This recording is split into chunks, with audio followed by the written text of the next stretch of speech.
Hello and welcome to today's episode of History Behind the Page, the live series where you get to know more about the people behind your favorite history pages, podcast, and everything history. Tonight we have Leah and Rachel from #History Podcast. I'm excited to have them on. They run an amazing podcast series, all things history, conspiracies, dark history, real history, things from Operation Mincemeat to the history of the early 90s hot Mcdonald's coffee scandal. So I'm excited to have them both on.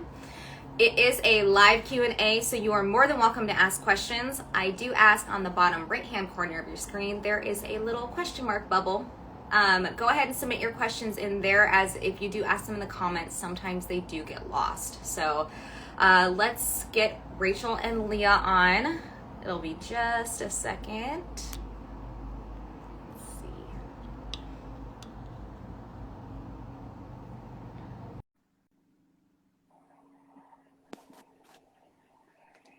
Get Leah on here. Hi. Hey, how are you? Good. How about you? Good. It's always funny once you get on these lives, like it's totally not formatted well. Yeah. You know? I know. I know. Now we have to play the adjust the camera. Yep. So how are you both? Good. Doing good. Yeah. Well, thanks for coming on. I'm excited to have you guys on. Thank you for having us. Yeah, definitely. So yeah, well let's get this party going on this Friday Eve. So why don't we? You got me excited about it maybe being Friday. You said Friday. I was like, oh God, is it already Friday? No, Friday Eve. Friday Eve. Yeah, I What need a to stop bummer. saying that. A lot of people keep correcting me. They're like, Sarah, it's not Friday. I'm like, I know it's Friday Eve, and they're like, it's still not Friday. I'm like, okay, you're not getting it. I should stop saying it. All right, so let's start off. Leah, why don't you start first and tell us a little bit about what got you started in history? Yeah, sure. I'm Leah. I am half of the hosts of History. Oh my gosh, can't even say our own name. And I've always been very intrigued with history. Something that is different between Rachel and I, though, is that she got a degree in history, which I'm sure she'll go into in a little bit more. Whereas for me, it's just something that's kind of been like an interest of mine, just in passing. And then really once she kind of came up with this idea to start a podcast about it is when I actually started doing, like having to do a little bit of research and that type of thing. But I mean, there's always been an interest in history for me my entire life. Even as a teenager, remember watching like History Channel documentaries and friends thinking I was weird for it. I know that feeling. Rachel, what about you? Yeah, pretty much same. I've always been super into history. I loved history in high school. That's when I like really started diving into it myself. And then like Leah shared, I have a bachelor's degree in history. Which was a very easy decision for me to make. It was like day one of junior college. I had to do like the required history course. And the second I sat down in my history course, I was like, oh my God, yeah, this is what I'm going to study.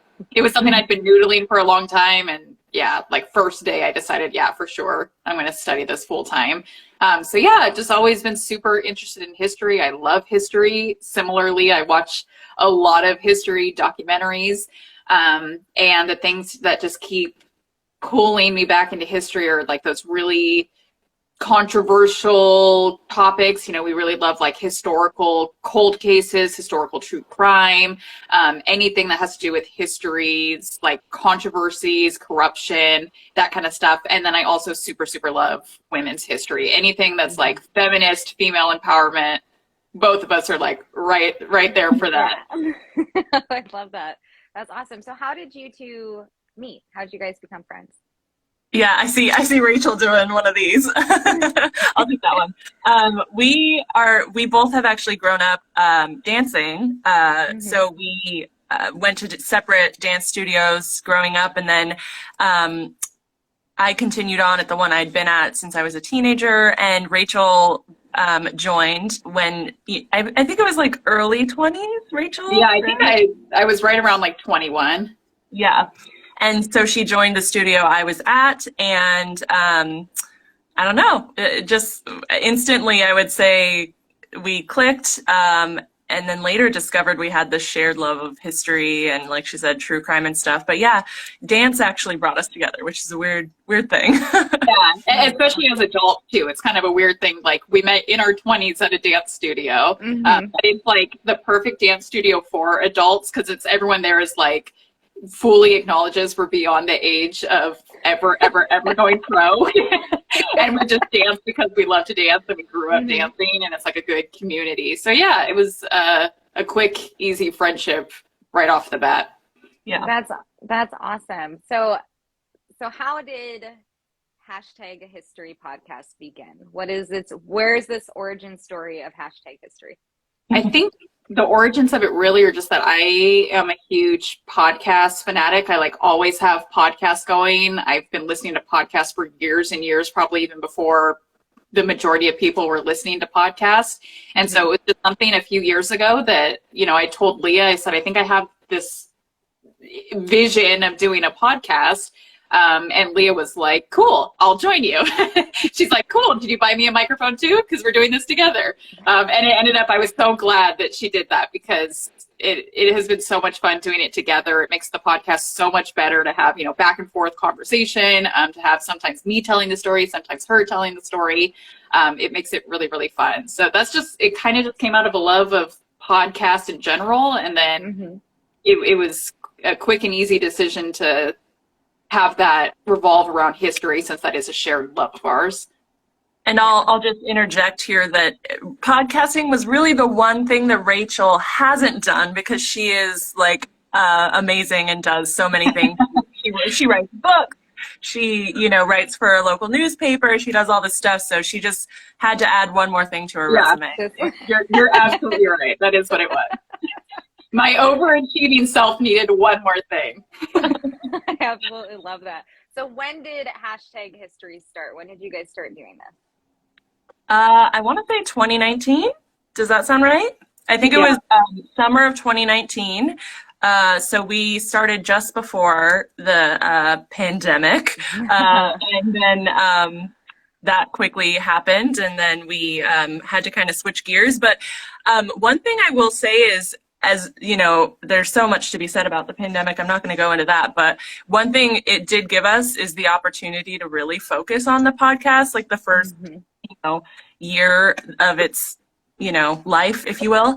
And I think that was actually a blessing for us, that we really had the opportunity to, spend our evenings researching or, kind of cultivating an audience and stuff, when we might have normally been out at a bar or, a party or something. Yeah, I completely agree with that. It's interesting the waves that the podcast has had. We started shortly before the pandemic, so we were just starting to kind of build up a little bit. But the pandemic totally allowed us the opportunity, where we weren't going out and doing things. So we were sitting at home researching or putting out a bunch of bonus episodes or, doing back-to-back-to-back seasons. And so it has definitely been a learning curve for us now that, we're kind of coming out of the pandemic, adjusting to doing the podcast alongside our normal, very busy, full-time job lives. Yeah. Oh, that's awesome. Yeah. A lot of people that I've spoken with started their history pages or podcasts or anything during the pandemic. And I feel like that helped a lot of people. And I assume, because I know during the pandemic, quarantine and, I lost my job from quarantine. I found myself picking up more podcasts and reading more and had much more time on my hands now that everything was closed. So yeah, it seems like a perfect time. Yeah. I noticed that right at the beginning of the pandemic that we kind of went down in numbers a little bit. And I attributed that to, people weren't commuting anymore, which I know a lot of people were doing, listening to podcasts as they were commuting, like going to the gym or something. And then, that lasted for 2-3 weeks. And then we just started climbing up. Because I think people realized while they're working from home, they can listen to a podcast all day long. Or even if they're not working from home, just at home or, taking walks, you can listen to a podcast any time of the day, any time of the evening. And so, yeah, that's when we started seeing our numbers tick back up. Yeah, no, that's super awesome. So tell us about the first episode. How did you guys choose it? How was recording it? The first thing of everything is just the I love hearing this stuff. So Yeah. let's Go ahead, Leah. You tell all the details.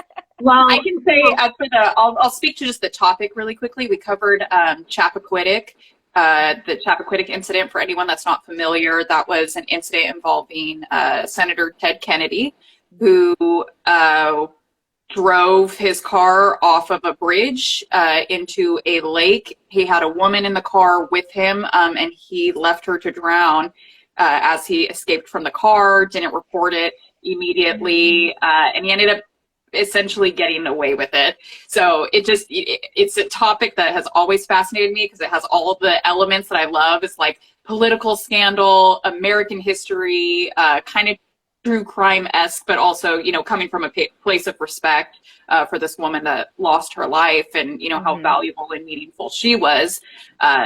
So that's why we selected that topic. We thought it was like a really good one to start off with. But then, Leah, I'll let you talk about just the overall recording experience of our first episode.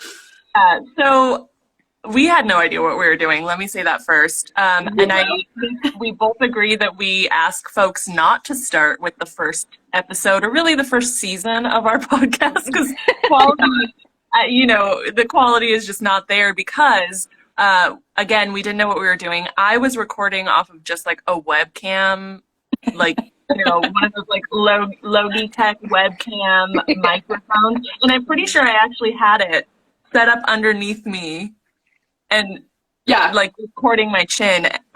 Anyway. So we started recording separately, like because we don't live super close to each other. We live about 45 minutes away. And so we recorded that one separately, and pretty quickly we were like, this doesn't jive. We're not getting the, you know, the live action, and the quality was just horrific. Please don't go listen to it. And the thing that I realized was I wasn't doing like a webcam. I actually had a legit microphone, but I did not learn until several episodes in that I had not set up the import correctly. And so even though my microphone was plugged in, what was actually being recorded was just like from my laptop mic. So that's really, just don't listen to any of our first few episodes. We always encourage people start at our most recent and work your way down, because we feel like by the time you get all the way to the bottom, you hopefully love the podcast enough that you're willing to forgive the horrible audio quality. That's so great. So how do you guys how do you lovely ladies pick what you're going to discuss on your podcast? Really, just anything that falls in line with controversy, conspiracy, or corruption. That's the theme of the podcast. So that encompasses, you know, things going as far back as the Salem witch trials, or I heard you share when you're kind of introducing us before we hopped on, we even covered the McDonald's hot coffee case. That, to me, you know, that might feel like it's venturing a little outside of history, because it's kind of in that almost pop culture space, but it is totally a historical moment and had like ramifications and impact on the fast food industry and on litigation and lawsuits and such. So we felt that that's totally right in line with the types of things that we cover on the podcast. Yeah. And we take suggestions. We have actually like a suggestion box, if you will, on our website. A lot of our episodes have been suggestions from our listeners or from our friends and family. So we're always open to suggestions. But the great thing is with history, it's kind of impossible to run out of topics, especially with such a broad umbrella of controversy and corruption being our umbrella. Really, anything could be controversial, you know. So it's been fun. And we talk all the time about how history, I'm sure you experience this too, like everything, researching history takes you down a rabbit hole where so many of our topics like started as one thing and then it ended up like, never mind, we're going to talk about this or this or this. And that's what has happened so many times. You know, we have this long list of potential future topics, and there will be topics on there that I have wanted to cover for almost 3 years now, and we still have not touched on them because I've gone down the rabbit hole and been distracted by other things. Yeah, those rabbit holes. I think every single history history nerd, person, buff, whatever you want to call yourself, those rabbit holes are so dangerous, but they're so fun. I Really? feel with my posts, I have like such a queue of so many things I want to post about because I keep finding other stuff as I'm Yep. researching another post, and I'm like, well, this one's just, you know, on the back burner, but those Yeah. rabbit holes are amazing. What I love about your guys' podcast is that it's so broad and it's all these things. It's not just one, like for me, I'm a World War II military history person, so that's what I focus on. But you both just so much stuff, and I was looking and listening to some of the episodes, and I was just like, my gosh, like this is so cool. This is stuff that I wouldn't have ever really thought to look up or hear about, and it's amazing. So Thank you. yeah, super awesome. I think that's one of the beauties too of the blend of our interest between Leah and I, is because I can very much get into the like American history, very focused kind of that time period. And Leah always reminds me that there's a lot of history outside of the US of A. And so, you know, when she'll cover like a European topic, I'm like, oh my God, that reminds me of this really amazing like Greek history story or Egyptian history or something like that. And so that's another one of the benefits of having multiple hosts, is that, you know, both of our interests kind of trickle in to the podcast and allows us to have that wide breadth of topics. Yeah. So for both of you, what topic of history do you guys just like individually just really have a passion for? You said American history. Yeah, American history, particularly like presidential history. I love that stuff. We did a recent episode on hidden presidential illnesses. So things like, you know, things even like FDR, you know, most people during his lifetime didn't know that he actually was handicapped for the most part. We talked about, gosh, who else? We talked about James Madison and how a lot of people had no idea he was like essentially on his deathbed for like weeks. We talked about Woodrow Wilson, the stroke, and how many people didn't know, you know, his wife was the one that was really coordinating a lot of cabinet meetings and things like that. So that episode was totally like right up my alley. I love that kind of stuff. Presidential history with like a little twist. Yeah. And I'm much more of a world history, kind of more European history is definitely where my interests and passions lie. I think almost all of my episodes are probably European/world history. I think they all are. Yeah. So do you guys take turns picking which topic you guys are going to do? So for the most part, Rachel is like the main host, the main researcher. I generally only do one episode a season where I really dig into a topic myself. Otherwise, it's Rachel doing a lot of the research and writing the episode. And then I just get to make a fun cocktail that we drink that coordinates somehow with the story. Oh, that's super fun. What is each of yours favorite episode you've done? It's hard. That is really hard. It's probably tough. There are two that came to mind right away. This one it was one of our like sadder, darker episodes. We talked about the forced sterilization of Latinas, particularly in California.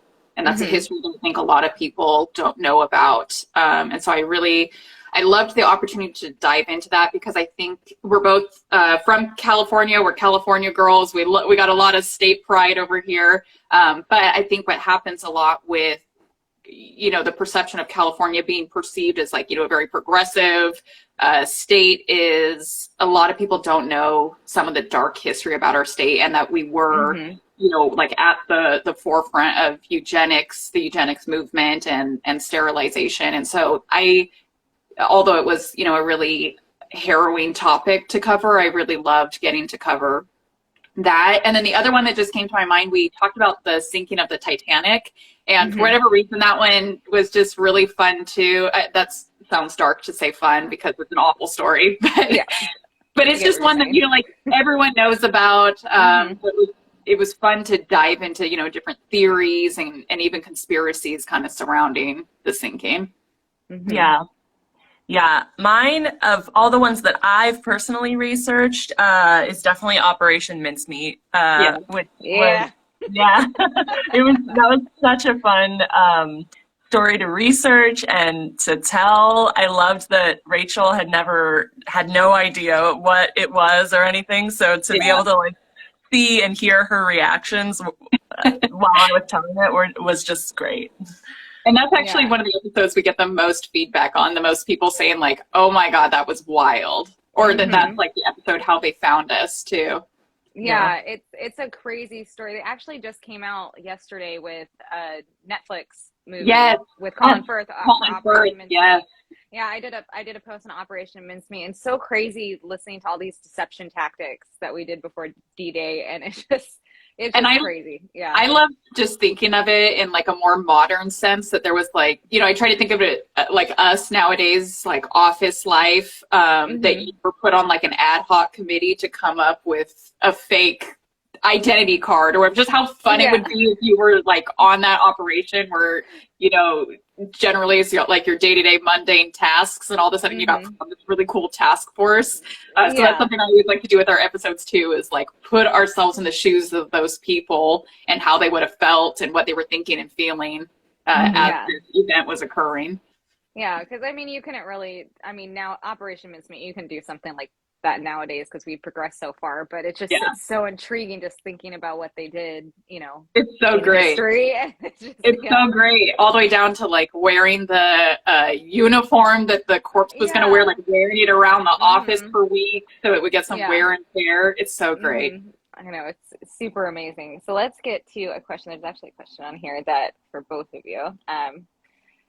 For each of you, what subject sent each of you down the deepest rabbit hole? Honestly, I think. Oh, you want to know? Mine was Elizabeth Bathory. One of my takeover episodes was our friend recommended, "Ooh, you should do Elizabeth Bathory," who, for those who don't know, she's called the Blood Countess. She was like this a countess, obviously, who was. There's all this rumor surrounding her about like murdering people and killing people and bathing in their blood, all this weird, crazy stuff that she was accused of. And funny enough, like after researching her, I ended up going down multiple rabbit holes of other like serial killer women, but from like way back in history. And so I actually did include some of those in the episode about Elizabeth Bathory as well, because it was just so interesting to see all the other like serial killer women of that time period. Yeah. And the one that just came to my mind, we did an early episode about Leonardo da Vinci, and there's speculation that he perhaps was involved in like body snatching, so that he would have bodies actually to diagram and draw. And so that sent me down the rabbit hole of the Birken hair murders. So anyone that's not familiar with that, these two guys in the 1800s in like Edinburgh, medical schools had a very short supply of cadavers to perform, for their medical students.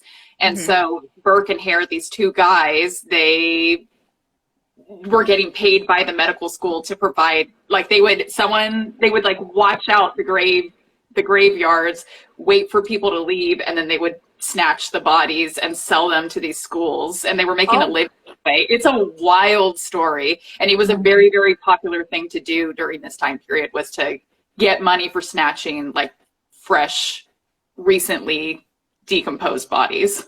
What's really cool about that one too is I haven't been to Edinburgh, but there, people have sent us pictures, and you can go online and see pictures of graves around this time period. People started putting iron like bars. Yeah, they're called death safes. Yeah, around the graves, because there were so many folks like Birken hair who were grave robbing. They were taking the corpses and taking them and selling them. So it's actually like a common thing to see in Edinburgh, these cages around grave sites. Crazy. That's crazy. I've seen the cages before. I didn't know what they were. I was like, oh, that's just the time period. So that's what was in style.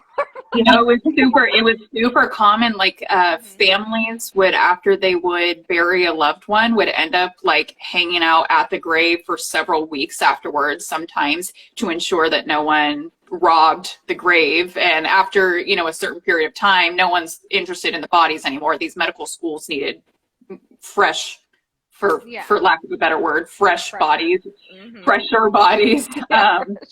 Yeah. And so, I mean, it was like common practice for a family for like weeks after burying a loved one to just like hang out at the gravesite to make sure no one stole the body. So so I know for me, when I hear grave robbing, I think of people going in and taking valuables that they were buried with. But when you're referring to grave robbing, you're referring to taking the whole body, whole bodies. Everything, just all of the things, all of it. Oh, interesting. That is, I've never thought of it. I've never thought of it that great. That word is never going to be the same to me. Yeah, no, it's crazy. Oh, that's so interesting. So we have this one. This is actually a question from my mother. Hi, Mom. Have you done Jack the Ripper or anything in the Victorian era? We did, yes. Did I do it? Yes, I did Jack the Ripper, sticking with my European history trend, for a Halloween episode. I think it was season 3, 2 or 3 maybe. Yeah. And yeah, we did it for a Halloween episode. Yeah, no, that was a really good one too. I've always been intrigued by Jack the Ripper. Both Rachel and I are very big true crime fans in addition to history, so it just obviously was a perfect, tie-in to that as well. What was the most interesting thing you found on Jack the Ripper? What was something that you're just like, whoa, or? Well, for me, it's I prior to doing my research, I had heard a couple rumors about who people think it might have been, like they thought it might have been the prince, or all this stuff, but we found, I can't remember his name off the top of my head, but in my research, and we talk about him in the episode, we found this one suspect who I'm convinced now that it was him, because everything lined up, like his route, like encircles all of the women who were slayed. He was there when someone reported one of the slayings. Like, there's all these things. He was a butcher or something like that. So like, it just all lines up for me, and I'm like, it was him. You can't tell me otherwise. And that was something I loved. Yeah, Leah covered that topic, and so I just sat back and listened, and it was something, a topic I thought I knew a lot about, but Leah then, like halfway through the episode, the second half is all about like, so it was either this guy, or this guy, and kind of laid out the evidence for that, and that was all really new and neat for me to listen to. Yeah. I feel like a lot of history people are true crime. I'm a huge true crime fan. I get it from my mother. Growing up, it's so fascinating. But you guys just went to a true crime. Oh my God! We know what you're trying to say. True crime conference, right? Yes, we did. Tell us a little bit about that. It was really fun. It's called Crime Con. They've only been doing it for a couple years now, and it's just like true crime aficionados that get together. And you hear from a lot of true crime experts, lots of true crime podcasters, people that you see on Dateline or Investigation Discovery, like all our favorite people, Keith Morrison, Candace DeLong. And it was super fun. I've been wanting to go for a while, and this year's was in Vegas. So, I mean, we had to go. There was like no exception, really. Yeah. Oh, it was amazing. The one thing I will say is it taught us that maybe we aren't as big of true crime fans as we thought we were, because some of these people were fans. It was like we feel like we watch every true crime documentary that comes out and we're into it. But we're talking, there were like ladies like arguing in the bathroom about if they believe someone's alibi or not, things like that. Where we were both looking at each other like, okay, I don't think we're as into this as everyone else, but it was still so much fun.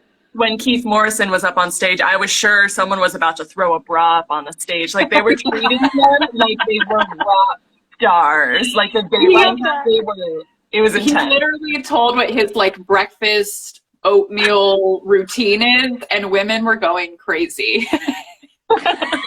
It was fun. It was really so fun. great.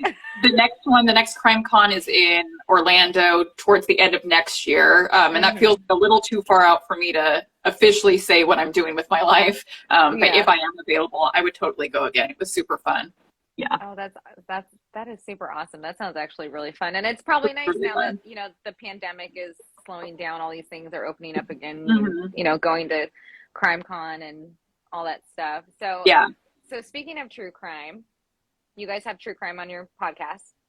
Yes, we do. Okay. Which true crime is each of your like that Like thing is, one, I would say one that we've covered, or what that's your favorite that just intrigues you? Sorry, I should have been more specific. no, that's fine. The one that, and I know this is going to sound really cliche because everyone knows about this case, but the John Benet Ramsey will just like forever stick in my mind, and the one that I want to know the answer to so badly. I think that one's mine. What do you find most interesting about that case? What I find most interesting, I tend to believe it wasn't the family, but it's just so interesting, like how long that ransom note was, that the ransom note was clearly written in the house. You know, it was like on paper and using a pen that was in the house. How do you write a multiple pages long ransom note without someone noticing you there? It's mostly, it really comes down to the ransom note for me. That makes no sense to me. How that happened, why that happened. I think that's what intrigues me the most. Yeah. Lee, what about you? Yeah, that's definitely one of the ones up there for me. Also, okay, this might just be because the people that did this documentary and the lawyer from this case was at CrimeCon, but like right now I'm very interested in The Staircase. There's a documentary, The Staircase, and they threw out there this wild possibility of what actually happened to the woman who was found deceased in her home. And it's called the owl theory. And I'm not going to go into it too much, but I highly suggest any true crime folks out there to look up the owl theory in relation to the staircase incident, because it's wild, but somehow I found myself almost being convinced. Wild, but somehow plausible. You're like, this kind of makes sense. So what, in a quick little summary, what is the staircase case? So I'm horrible with names, but essentially Rachel, if you can like jump in here if you know names and stuff. But essentially it was a woman was found dead in her home by her husband, who reported it to the police, and they instantly assumed it was him, that he threw her or hit her while she was descending stairs in their home.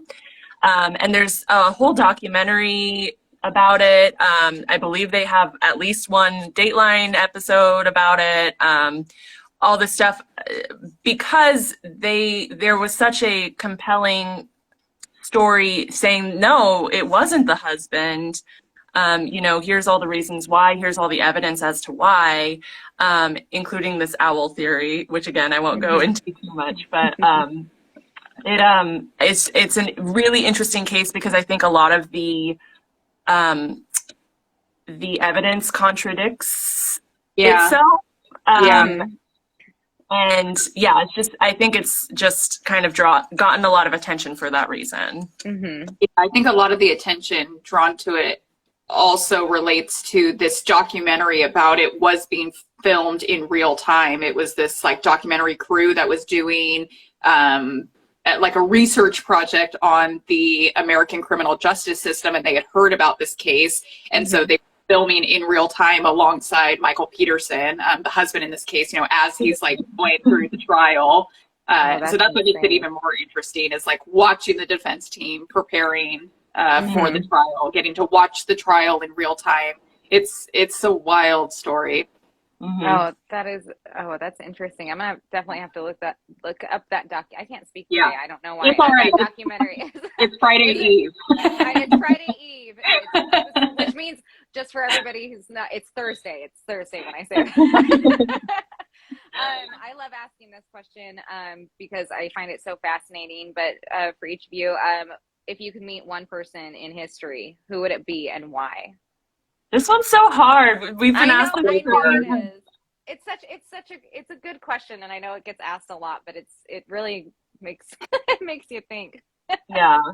I think my answer again is going to sound a little cliche. I am like obsessed with Abraham Lincoln, and so I think I would love to meet him and just, see for myself, just what a nuanced type person he was. But to go in line with my like feminist female empowerment heart, I also would love to meet Lee Miller, and anyone that's not familiar with her.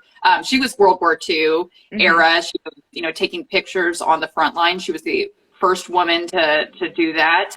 And and she had like such an amazing accomplished life in addition to doing these photographs. She did so many other things. The total badass lady that she is. She even took a picture in Hitler's bathtub after he had already fled. She didn't know that it was the same day that he ended up killing himself. She was taking that picture in the bathtub, in his bathtub. Anyway, the thing about her story that is just so fascinating to me is she had like all these accomplishments and did all these amazing things, but she really suffered from, bouts of PTSD and didn't really share much about her life, as she became a mom and all of that. And so her son, it wasn't until after she passed away that he and his wife were cleaning out his mom's house that he found all these photographs of her when she was a model, all these photographs from the front lines of World War II, and, when the camps were being liberated. And so that's when he really learned, who his mom was and the super successful, accomplished woman that she was. And so I would love to meet her. I think she is so amazing. Oh, that's awesome. Oh, my cliched answer is Princess Diana. Because I think she was amazing and just misunderstood. And I think I'd love to sit down and chat with her. She seemed like a really, really awesome person. Yeah. So that is a really good person. I remember watching on the news when she passed away, that, in the car, in the limo accident. That was really sad. Yeah. Good people to think about. So what is next for #History Podcast? What is your goal? What do you guys want to do? I don't know. I think, not too long ago, we made it into the top 50 in the United States history podcast category. It would be cool to see us climb that chart even higher. So I think that's a goal. And it's just a goal of a podcast is always just to reach more ears. So hopefully over time we continue to do that. Yeah. No, that's super awesome. Sorry, I'm not thinking straight today, and I can't speak, as you guys can hear. And so we all had long work days. Okay. I know. Yeah, I just got off work and ran upstairs. I was like, I got a life. What is on the list of your rabbit hole itineraries? What is something that you're really excited to cover?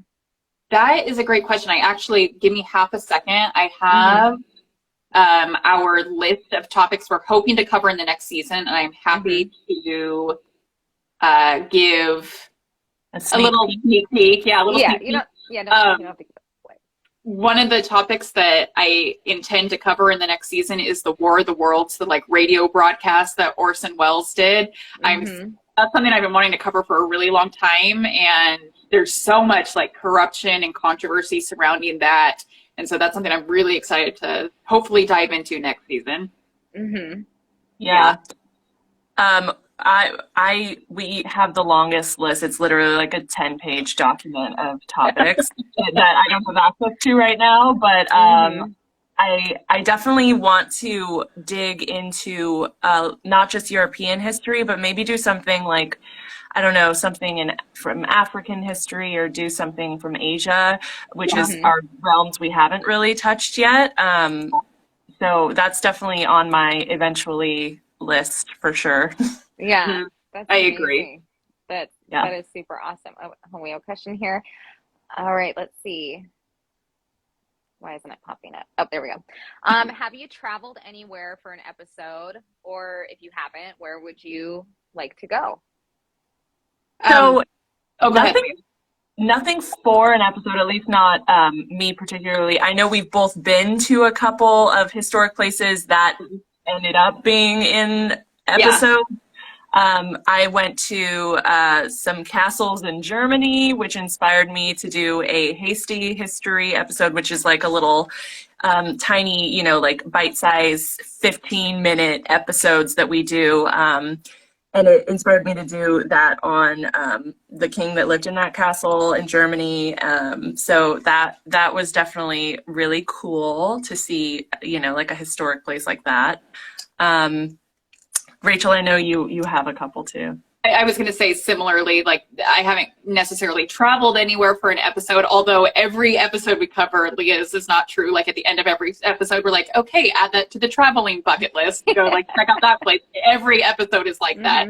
But I haven't traveled for an episode, but I too have been to some of the places that we've talked about. We were talking about Jack the Ripper earlier. I've actually been to the Jack the Ripper Museum in London. So that was neat. And another thing that, another topic we covered, this one is very much in the true crime realm that we covered on our podcast. We covered Dorothea Puente, who is known here in Sacramento, California as the Sacramento Death House landlady. She was an older lady that was running a boarding house, although that was against her probationary term. She was not allowed to run a boarding house because of discretions in her past. But she was running this boarding house, and she was running it primarily for, senior citizens that, didn't speak English or didn't have, family and had a harder time collecting government benefits. They didn't really know how to do it. And so she would help them out by way of allowing them to live in this house, but then she would end up killing them, burying them in her backyard, and then just continuing to collect like their Social Security checks. So anyway, I bring up that whole wild story to say her house is like 10 minutes from here. So I have definitely seen her house many times. It is actually here in Sacramento, we have some houses that are part of a historic district that are not allowed to ever be demolished. And a lot of times, like crime scenes, those houses or those buildings do end up getting demolished, and hers is against our resolutions here, our historic building resolution. Her place is not allowed to be destroyed. And so the person that has since bought it has kind of just really leaned into the kitschy. just leaned into it, and now has kind of converted it into, I don't want to call it a museum because people don't, like go in and out and view it, but like he has, a picture of her in the window and, like quirky quotes and sayings around the house. So yeah, that's another one of the historical sites that I've seen. Rachel's also been to the Winchester Mystery House, which we covered in an episode. Yeah, that's cool. That was really fun and really cool. And yeah, we did end up covering that too, because after we came back after I did that tour, I was like, okay, we have to talk about this. I need to dive into all the history of this place. And Alcatraz, which again, we did not travel specifically there for the podcast, but we did go there together because we're weird. We're weird. Oh, no. I'm on the same page with you guys. We live in such there's so much rich history in California, particularly in Sacramento. We have the gold rush and all of that here. So there's so many historical sites, really like a stone's throw away from where we live. Yeah. So where's a place in California, a historical place in California that you haven't been to yet that you want to visit? Oh gosh, that I haven't been to? That, where I would like to go, and maybe Leah, you can speak to this because you have been. I have not been to the Hearst Castle yet. Yeah, so Hearst Castle, it's not really a castle, but it's essentially the estate of Hearst, William Randolph Hearst, who was a paper mogul and tycoon, if you will. And yeah, so he had this grand estate in kind of the middle of nowhere in like the Central Valley, California, essentially, that is now a tourist destination. And I went there as like a teenager, I think, with my family. And it's just crazy. It's wild. Like there's multiple pools. There's an indoor pool where there's actually flecks of gold in the floor. zebras run wild around the property. Yeah. It's very interesting, and elaborate and Yeah. crazy. So I definitely want to visit there one day. We did briefly talk about Hearst, William Randolph Hearst and the castle, because we covered Patty Hearst on our podcast. Yeah. So the Hearst Castle. Leo, what about you? You want to do the Hearst Castle too, or is there someplace else that you want to? Well, I actually wouldn't mind going back to Hearst Castle, yeah, because like I said, I went when I was a teenager, and I have all these memories of it, but it would definitely be cool to be, to go to. I feel like I've been a lot of places in California, so there's not a ton that I've never been to the Winchester Mystery House, so that would be cool. Yeah, I don't know. I can't off the top of my head think like I've, and a lot of the stuff regarding and surrounding the gold rush, like she said, is a stone's throw away. We go there all the time. So, where gold was discovered is literally a 40-minute drive up the highway from my house in Coloma, California. So, I don't know. I feel like I've been to a lot of California landmarks. Yeah. That's pretty awesome. All right. We have a question here. What historical film or TV show is your favorite and the most accurate?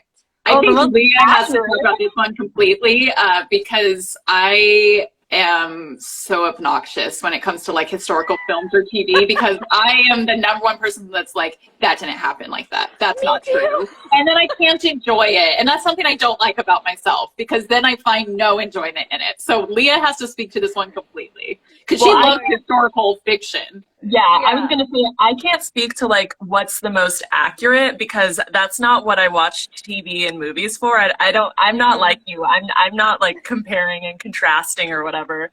So obviously, like Titanic, love it. Oh yeah, 100% accurate. and I'm talking more of like historical fiction, like Rachel said. One of my favorite TV shows that kind of actually inspired one of my episodes that I did was The Great, which again, even in their intro of the show, it's a Hulu show about Catherine the Great. Even in their intro, they say like mostly true, or like maybe sometimes true, like and I love it. I love fiction based on historical moments. I find it interesting, and I don't have trouble enjoying it. I think that's great. It's something I don't like about myself, that I can't enjoy things.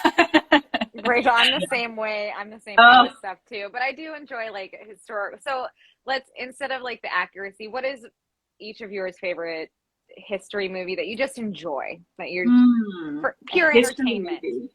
Yeah. Let me think. Show. Band of Brothers was really good. Oh yeah, that was really, really, really good. That's the first one that comes to my mind. Yeah. Gosh, I'm such a stickler that it's like I almost don't watch that many history movies or shows, because I just kind of go into it thinking I'm not going to like it. So I watch so many history documentaries, but I really don't watch that many like historical TV shows or movies. I'm going to circle back to Titanic, and I know again it's a historical event, so it is historical fiction, okay, people. And I just love it. It's probably because it was like I have these very fond memories of watching it when I was a kid. But yeah, I do feel like Rachel and I might have had a drunk night watching it together. That sounds very familiar. It sounds familiar and also not. And also I remember nothing. Oh yeah, I remember watching the Titanic on the 2 VHS. Oh my God. Yeah. And one tape had to put the other one. The other one in. But I mean, I think even though like being history nerds or whatever, it is fun to watch, movies that aren't completely accurate just for like pure entertainment, like like Richard Gere in Hanover Street or whatever. It's a total romance movie, just like Pearl Harbor, but they're entertaining. They're entertaining, and they're making movies, not documentaries. So, exactly. Go into it. Just don't go into it looking for accuracy, guys. Yeah. That's what I'll try. I can't wait to watch the Operation Mincemeat. I'm definitely watching that. Even if it's not 100% accurate, going to go into it with an open mind and ready to be entertained. Mm-hmm. Yeah. Another good one that I really like, King's Speech. The King's Speech. That's a good one too. That is a good one. I do like that one a lot. Mm-hmm. Mm-hmm. Yeah. So, and again, they're making movies, not documentaries. So, and there was something, Leah and I think we talked about it maybe on your Catherine the Great episode. Maybe it was that one where we talked about, even if it isn't entirely accurate, if it even just gets someone interested in history, maybe that's enough. Like we say that about the Hamilton musical all the time. The musical ushered in like this wave of, history, people being interested in history, even though the musical is, of course, I don't want to say wildly inaccurate, but pretty inaccurate. Yeah. But I love it. I love Hamilton. I love the musical, and I love that it did usher in this wave of being interested in history. Yeah. Yeah, it opens up the rabbit hole for a lot of people. And totally. Like, oh, history can be fun. It can be cool. It's interesting, and it puts up that notion. So I absolutely love Hamilton. Lin-Manuel Miranda, I've been following. Oh my God, I'm a huge musical theater nerd. I did musical theater for a while. Yep. Same. So we're big musical theater nerds in the fact that like we went to New York for 3 days and watched, or 2 days really, and watched how many shows? 3 or 4 musicals? 3 that I can remember. Like we went to New York for Broadway. That's what we were. We like barely walked through Central Park. And saw the Statue of Liberty at such a distance that it was like the size of my pinky. We were there for the musicals. Yeah. You're like, all right, there we go. We saw it. Let's get down to 40 seconds. Now let's head to Waitress. You saw Waitress? Yes. I saw Waitress in New York, and then I got to see it again in London with Catherine McPhee when she was playing. And oh my God, it was so good. Oh, that's amazing. Oh, yeah. I love that. So what is something that you feel most people get incorrect about history?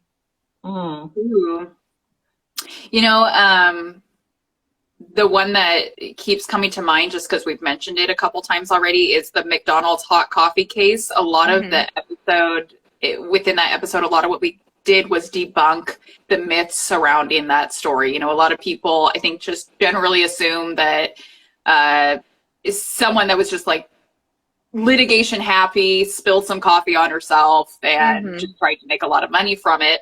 But there are all these misconceptions about it. This was happening at a time when like the model of car that she had, and most models of cars didn't have cup holders. So she wasn't able to put like the coffee in a cup holder. She was not the driver. She was the passenger. She asked her grandson to stop completely while she balanced the cup between her legs and tried to put some sugar in it. So I think, those are some of the misconceptions. There's, the misconception about how bad her injuries were. They were horrible, horrible, horrible. 3rd-degree burns. Like she suffered with pain from that incident for the rest of her life. And even just like the temperature at which McDonald's was keeping their coffee is like so outrageous. Hot. It was stupid hot. And they explained it away by just saying, the hotter the coffee, the fresher the coffee. So they would leave it at like extreme levels of heat so that it was a money saving tactic for McDonald's, which makes billions of dollars a day. Anyway, so that's just the one that comes to my mind. That was one of my favorite episodes we've ever done, because so much of that episode was talking about, the facts of the case and the misconceptions and the myths surrounding it. Yeah. And mine is less of a specific topic or like era. And my biggest thing that I wish people didn't misconceive about history is just like we were saying, that it's boring, because it's so not. It's so, just find that right niche and you'll you could go forever. History is so it's so interesting if you just find that right topic or that right niche that interests you. And I had a second one, but I don't remember what it was. So. That did remind me of something when you were saying that, Leah, is to find your niche in history. History is for everyone, and there's something in history for everyone to love. And so something we talk about all the time is like, you do not have to love presidential history. That might be super freaking boring to you. Or I don't. Yeah, exactly. But we still have a shared love for history, even though it's not the same history topics or eras or periods. You know, like for me, industrial revolution, so super boring. You know, I can super appreciate that you love like military history. That is one of the things to me that is not particularly interesting. Yeah, but we don't all have to have the same interest to still love history. History is so interesting and exciting, and just find your niche. And I mean, history is for everyone. I completely both, and I love hearing the answers for this. It's not something dramatic, I swear. Why do you both think history is important? Okay. Go ahead. Okay, something that we bring up almost in every episode, and sorry if I'm like saying exactly what you're going to say, Rachel, is that history is not. I mean, yes, it's in the past, literally, but like a lot of the history we're talking about is like very relevant to today, can be related directly to something we're experiencing today. If not like in an actual like domino effect kind of way, then just like in a relation kind of way. History it's just so important.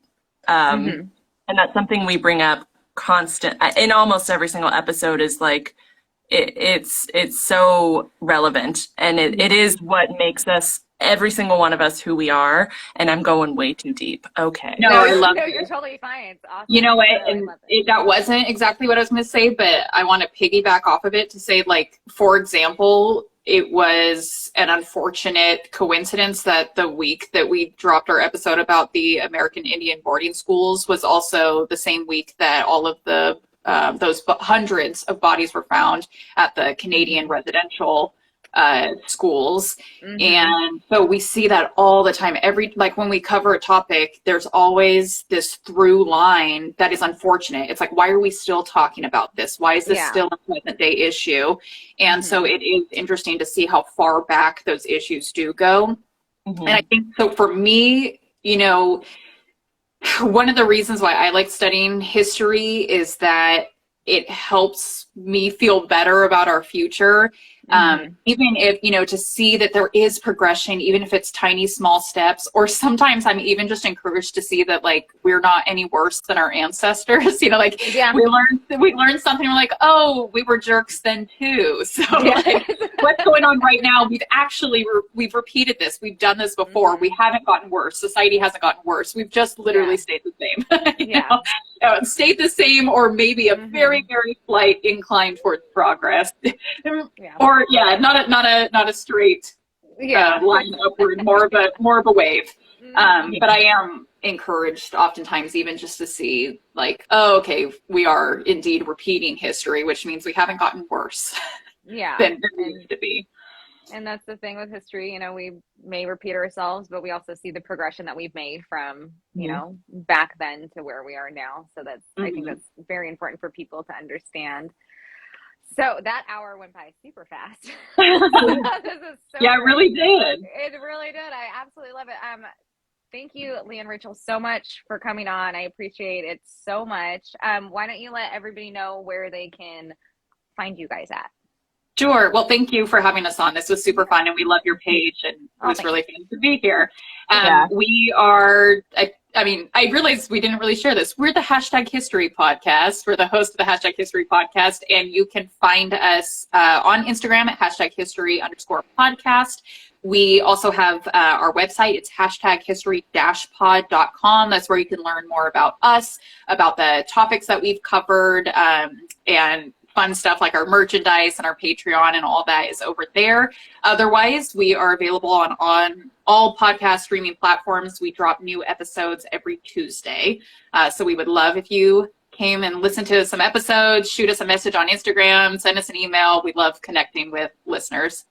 Awesome. Well, that's super great. I'll connect all of their stuff to you after this video and in the